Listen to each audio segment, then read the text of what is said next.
Alright, so this is a bit of a retroactive video, but it was brought to my attention that I did make a pretty massive blunder in the forward checking code. So this occurred because I have this tutorial actor, and I'm copying it from my own actor, which uses my own algorithm, which uses multi-threading, and I don't want to get into that right now. So I've been using just a simple actor to contain all the code, and just somewhere along the line, I missed what I'm about to show. So if you go into the forward checking, over here at the end, um, the code would have originally looked like this. If you just took me for my word and believed that I was not going to lead you astray, your code would have looked like this. So at the end of the forward checking, if our create and check new tile options macro, which references our selected tiles rules for what can exist next to it, and it checks it against the current options available for the neighbor. If there were any invalid neighbors, we came in here and then we took that set ref variable and removed our selected tile from it. And as long as that set ref wasn't empty, we then reset our options at the current cell index to be equal to the set ref. Then we would go back and try a new tile with our weighted selection to continue to go through the options and see if there were any potentials. And where this actually failed is by using the set ref variable. I totally didn't notice this, but I failed to restate or reset this variable, and we're going to be referencing this still. We are referencing our neighbors options. So in here, we are removing the option that we selected as our current cell, but we're removing it from our neighbors options, but then we're going to set those neighbor options as the current possibilities for the current cell. So essentially what's going on here, I have a little thing. This is the current tile options, we'll call it. You have 1, 2, and 3, and the neighbors options, which are 1 and 5. And we'll just say number 1 can exist next to 2 and 4. So let's say we were to pick number 1, we then check its neighbors, and we want to look at its tile options, and we see that there's just 1 and 5. There is no 2 and 4. Therefore, we would need to come back in here and remove 1. However, what we were actually doing with the incorrect implementation was we were removing 1 from here and then setting this over here. So instead of just getting rid of 1 and then checking maybe 2, we were instead getting rid of the option from here and then also overwriting, oh, not that, sorry. We were overwriting all of these and then just leaving the option as 5 instead of the what should have been 2 and 3.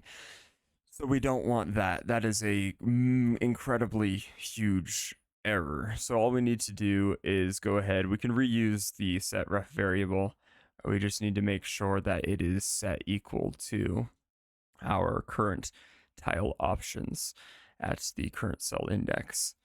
The reason I'm using a set ref instead of just a direct find into whatever I'm using, whether that be the remove or whether that be this right here, is because this actually improves our algorithm's efficiency quite a bit.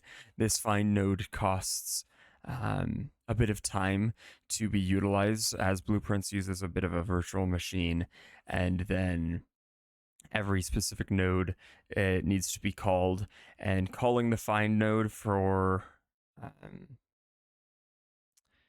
what I mean to say is, if we were to just have this tied straight into here, every time these neighbor options are called within the macro, so we come in here, we see it's called potentially up to 3 times. That will then go backwards and pull from the find node and have to do a find node call every single time. So instead, we just use a local variable, which is near instant to reference. And same here, we're just going to make sure we're just going to reuse that local variable to have that certainty, or it was a bit uncertain because I didn't do it properly, but then avoiding some of the find calls. And that should be clear on that.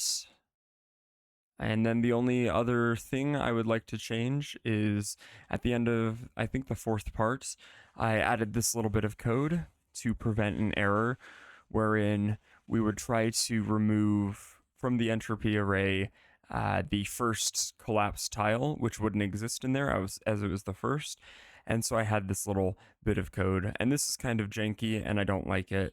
So instead of using this, I have updated the remove entropy array to do a check, and the check it's going to perform is if the tile set length, so this is the entropy, is less than the length of our array. And that should be less than equal to. Yes. Less than or equal to, as there may be times in which we'll say we have an entropy of 5, and this will be equal to 5, and we want it to still fire. So less than or equal to the length of our array, because that is the highest entropy, is what the length is. As long as it's less than or equal to that, we should be good to go. If that's false, you could add some type of an error flag here for future debugging, but that should be good for now, and we'll see that everything runs fine. So that was a little bit of a retroactive bug fix. Definitely a major one. That is incredibly bad that we were not removing and then adding into our map the correct tile set. So that's completely my bad. I'll make sure that this, excuse me, the macros get updated, and this video will be linked in the previous one. So feel free to ask any questions as always.